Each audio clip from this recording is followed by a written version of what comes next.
The 2003 epic war film, The Last Samurai, centres on the experiences of Captain Nathan Algren, as he is commissioned by the Japanese army to aid in eliminating the samurai. Algren's first attack leads him to be captured by Katsumoto, who sees him as an interesting subject to study. After spending time in captivity, Algren grows fond of the samurai and eventually joins them.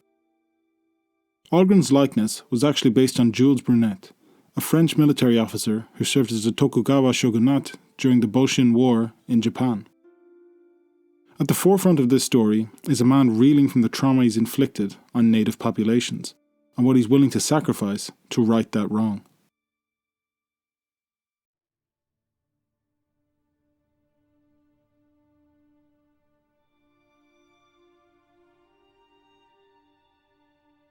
During a raid in the American Indian Wars, Captain Algren is ordered by his commanding officer Colonel Bagley to commit genocide.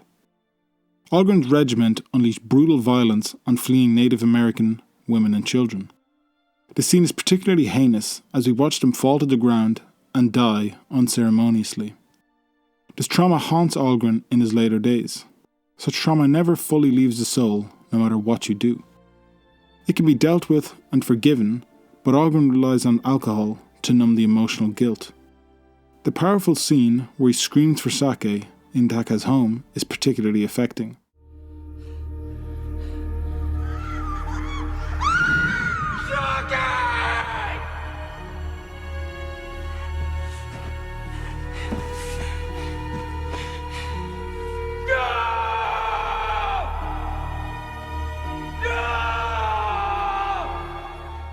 The character's only refuge from the horror he has committed is taken away from him. Now he's confronted by the suffering he has inflicted on the world. The potential for Algren to turn out worse than Bagley is definitely there, but Algren's newfound purpose in the samurai culture invokes a sense of meaning to his tortured existence.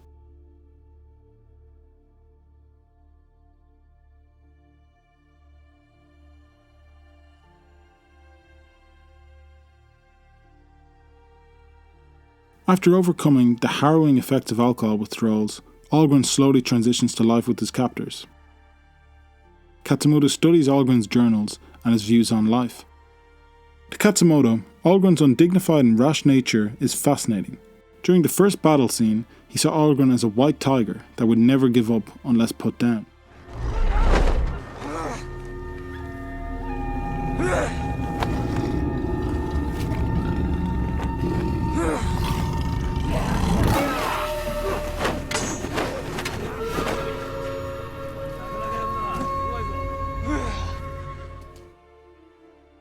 As the film goes on, Algren becomes a pillar of the community.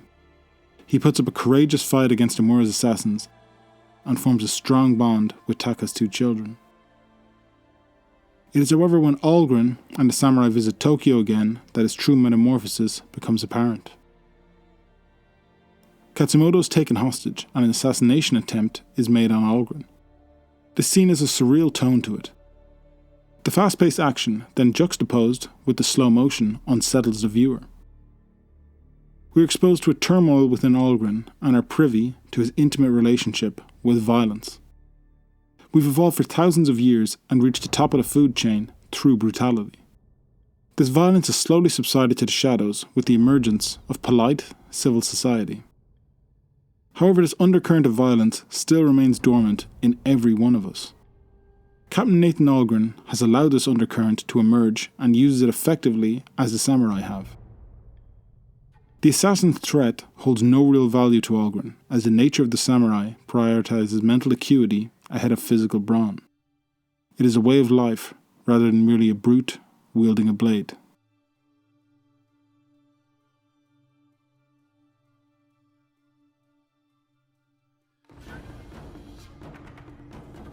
During the mission to free Katsumoto, his son Nobutada is killed defending him.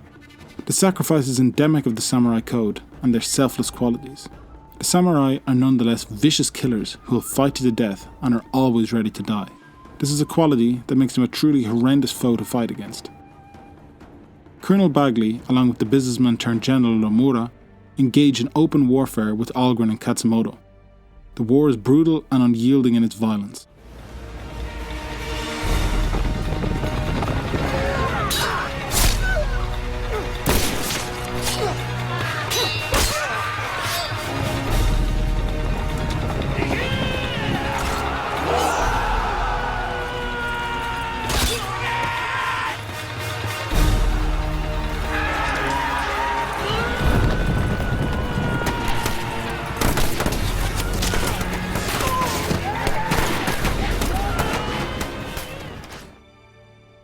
Algren gets his revenge on Bagley, and they make their final charge. The attacking samurai and Algren are mowed down by the howitzer guns and lay dying in the battlefield. In Japanese culture, these men have completed the warrior's fate and will forever be legends to their people. In a sense, they are immortalized, as we are still speaking about the samurai to this day. Their effect on the world is long-standing and will remain so for centuries to come.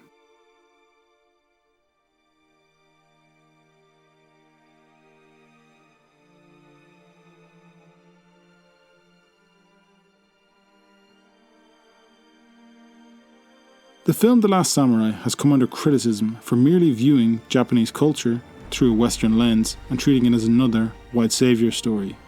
I, however, think that there is much more depth to this film. It goes beyond just the white savior complex. This is a story of a man wrecked by guilt at the atrocities he committed in the name of freedom. This domineering approach has fueled the fire of many dictators the world over. Essentially, Algren is a beacon of hope. Rather than just serving as samurai propaganda, the film is an affecting portrait of an ailing war veteran who truly embodies the spirit of the samurai for the betterment of his soul. At the end, we are convinced of his metamorphosis and can apply his resilience to our own lives. A resilience that keeps the ever-present shadows at bay and allows enough light in to keep going when all appears lost.